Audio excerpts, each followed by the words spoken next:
guys, welcome back to my channel. This is Tita Lavinia of Tita's of Pageantry, and for this episode, we will be talking about the most stylish binibini. So please make sure you stick around. Please subscribe to the channel as well as hit that bell notification button for your weekly pageant picks. Hey guys, so we are back. The kittens are back. Yeah, I know that you guys missed me. I haven't been very active on YouTube lately, but I will have to be more active because in just a few days, particularly this Sunday, July 11th, will be the finals of Binibining Pilipinas. So I really have to, publish all my remaining materials before that day. Today is July 7th. In a few hours, we will have the primer of Binibining Pilipinas. We will get a glimpse of the ladies' comm skills as well as their interview skills. And this is something that we wait for every year. So, July 4th, if I can go back a little further, was the day that the Binibinis checked in at the Novotel Hotel. So this is actually their day 3. They haven't been doing a lot of activities. I think they just have to stay put to make sure that they are healthy come finals. So what they've been doing, I'm just not so sure if they started rehearsals or if they're just settling down, but for the past few days, they've been taking a lot of OOTDs. Now, you might think that this is quite shallow, that this is just all about style and all about flexing what they brought, or, just the talents that are along with them, but there is actually more importance to all these OOTDs. You see, the ladies, they have to campaign double time, at least on social media, because there are several voting schemes in place for Binibining Pilipinas, and one of the most important is for them to be chosen as part of top 13. You heard this right, guys, because for Binibining Pilipinas this year, we will have top 12, but they will open up one wild card slot. So that is super important, especially if you feel like your bet or your girl is not either the most popular or not the most skilled. So this is a great way to boost that candidate. So I would understand why the ladies are more active these days, why some of the ladies who aren't very social media savvy are going into TikTok mode or IG stories mode. But yes, because a lot of them have been photographing their OOTDs, I thought it might be a cool way and a calm way to start the week. So yeah, without further ado, let's go ahead and start our search for the most stylish binibini. First on my list is Lois Badando. Now, I'm pretty sure she wore this on her second day. It was a pale champagne colored dress that was off the shoulder that looked like a goddess with her goddess hair. And this was by AJ Javier. Now, I really like this dress because it seemed sensual and it seemed a little more grown up for the super baguettes Lois. Next on my list is another stylish lady. I am talking about Honey Cartasano. Now, Honey Cartasano, of course, has been serving us looks from almost 2 years ago because these ladies have been candidates for almost 2 years, and now is no exception. She is wearing a baby doll dress in bubblegum pink. Now, I am a little biased about this look because the designer is someone I know and who I met recently, the super young Carl Arcusa. Now, Carl likes doing a lot of these ethereal frocks, and he works a lot with tulle, which really reminds me of Martin Bautista. And this look by Honey, I like this because you might think it's saccharine sweet, but it's actually a little dangerous if you come to look at it. I feel like it's a cross between Courtney Love and the Valley of the Dolls. So let me know if I got the peg right. Next on my list is, of course, another super stylish lady who has been serving us a lot of these, really glossy editorials. I am talking about the mermaid-like Samantha Pandelion. Now, Samantha did something a little different this time. I feel like it's a little edgy for a beauty queen, but she went full-on minimalist. She was in an edgy minimalist cut-out top in white and, some really flattering pants a la Kim K. So I really like the look. It's just really very current, very now. Next on my list, I would definitely wear this if I get to travel. I am talking about Karina Carino's cohorts. I thought that it was really nice for her to wear shorts and a blazer that was short sleeved because it just seemed believable as, I don't know, maybe a check-in outfit. It's put together, but it's casual. It's not screaming beauty queen. It's more supermodel off duty, if that makes sense. So she had like a blazer top and a short combo thing going on. I'm not so sure of the fabric, but it did look like tweed. So it's a nice outfit if you want to dress it up with maybe, you know, heels or maybe those block sandals, or it could be something that you could dress down just like Karina with flat sandals. So yeah, I feel like this is an easy breezy ensemble.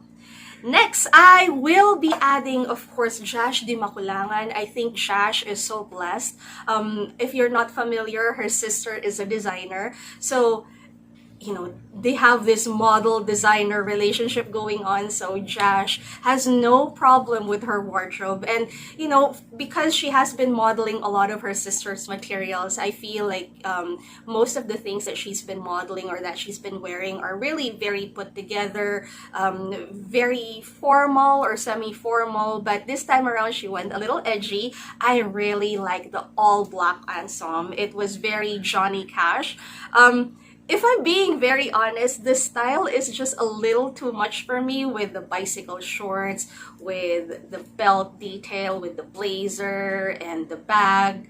But it actually works. I don't know why. I mean, had it been my styling, I probably would have removed some elements. But even with all the elements put in, I think it still looks really great on GCASH. Our 10th spot goes to the super long and super lean looking Shirarona. Now, I really like how simple and how beauty queen-esque her whole look was. She was in a corseted top, which had like a painting print, which is really very appealing to me.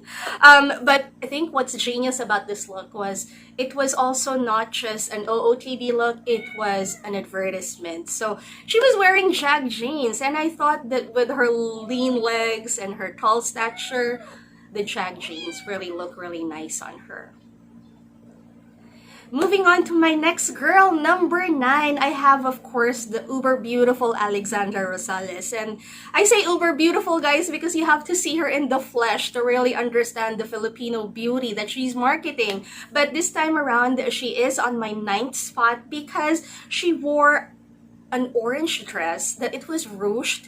It's actually a dress that we've seen a lot. It's just that I picked this look for her because it seems summery, it seems really light and festive. So it was just really perfect for whatever is going on in Cubao right now. Next on my list, gosh, this is definitely something for the books. I mean, if you will be arriving at the venue to compete nationally or internationally, this look would really hold. I'm talking about lovely Mercado's white terno. Now, she went a different route. Most of the ladies, they went a little casual, they went a little edgy, they went, you know, chic, they went sophisticated, but lovely went for Filipiniana. And, you know, I understand the thought process. If I were to compete in a pageant, I think I would have wanted to wear a Filipiniana or, you know, something very Filipino. I don't know. I mean, it's a choice of anybody if they want to go a little modern or if they want to go a little traditional. But I really will commend Lovely for, you know, going the distance and looking the part. And she wasn't in a modern, you know,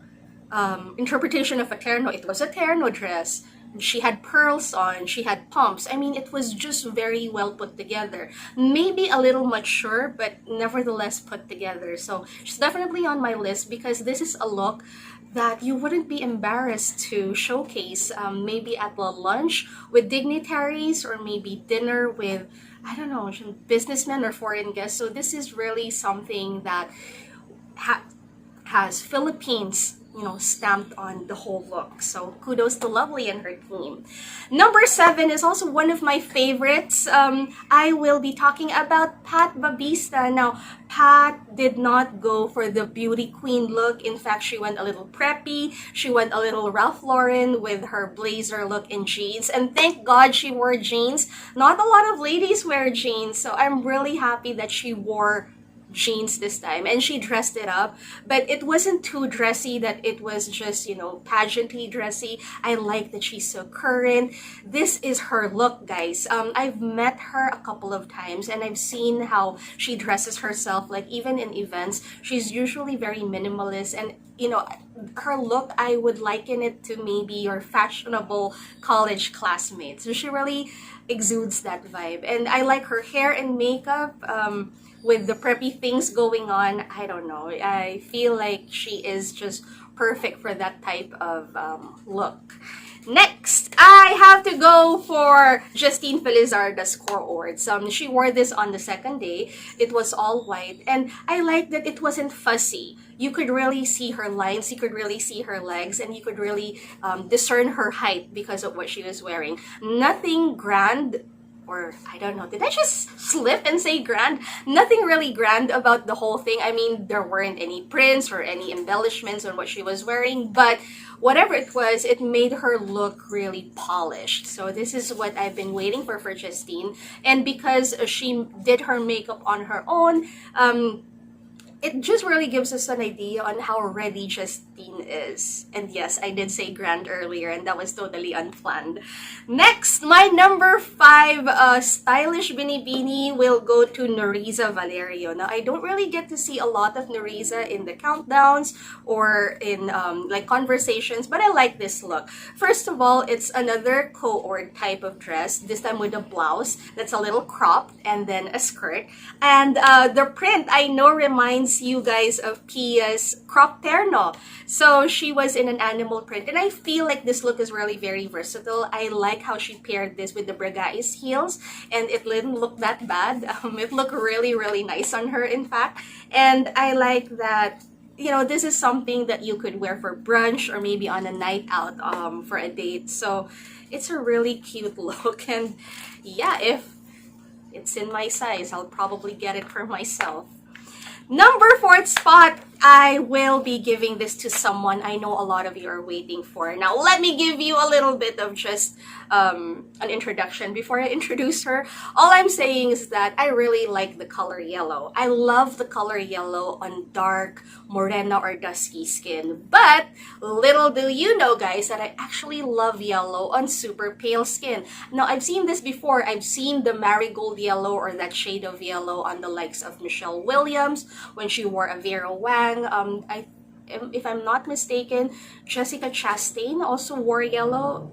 Anyway, my point is, I like yellow on pale skin. I don't know why. So, this is actually perfect for Miss Hannah Arnold, who bags my number 4th spot. So, the yellow on some, I don't know a lot about the details on who made the dress as well as her pretty sandals, but I just know that this was styled by Sir Patrick Henry.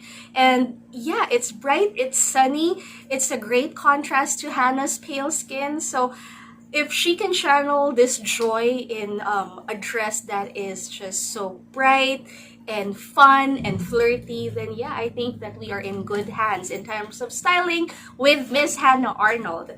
Number 3 on my list. Now, I love this look. This look is expensive, and I will not be surprised if elements of this look are actually expensive. I am talking about Via Marcelo. Now, Via was wearing a blazer dress in black, but more than that, I think we were all focused on the other things, such as her Celine bag and her Valentino shoes and her suitcase. But yeah, the face is really stunning. I love that hair with that pale skin and that doll-like feature. So we might have something for Via. We'll see. I mean, her name is coming up, and if it's coming up right now, it must be a really good time for your name to pop up in all of these lists. So, number 2 on my list, I will be including one of the heavy favorites, or the sudden heavy favorites of this batch, Meiji Cruz. Now, whenever we see Meiji, she's always in something sexy, sophisticated, and edgy, but this time around, she wore purple, or lilac, or whatever that is, but it definitely is a fulfillment of my unicorn dreams. So, I love this color on her. This is something that I wouldn't even think of for a Meiji Cruz, but I thought it looked really nice. But more than the dress, I like her hair and makeup, because whenever we see Meiji, she's always in a makeup that's a little pale, a little more natural, and then they would go into something a little more defined with more tungkil. But this time around, I like her look. It's very rosy, so maybe they should explore this a little bit of rouge or a little bit of a rosy pink lip. I think, yeah, she looked really, really fresh. This was, by the way, for day 2 for Meiji.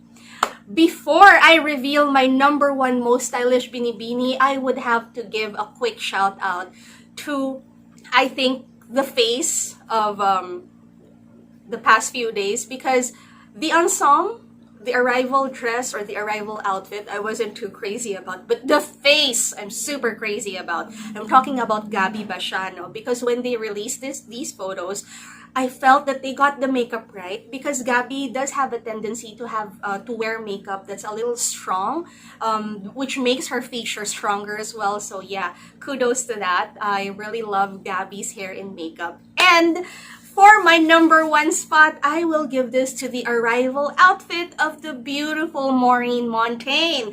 So let me decode this outfit for you, by the way. Unfortunately, I don't have the labels from Sir Oli Sara. He totally forgot. But I am thinking that the lace top with an eyelet detail is from Zimmermann.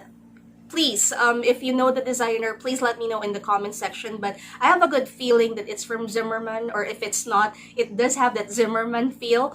The top itself, I gravitate towards that lace top because I always like a nice lace top. I feel like it has a nod to Victorian England, to our traje de mestiza, or maybe the boho looks from the 1960s and the 1970s. So with everything combined, this is a winning blouse for one.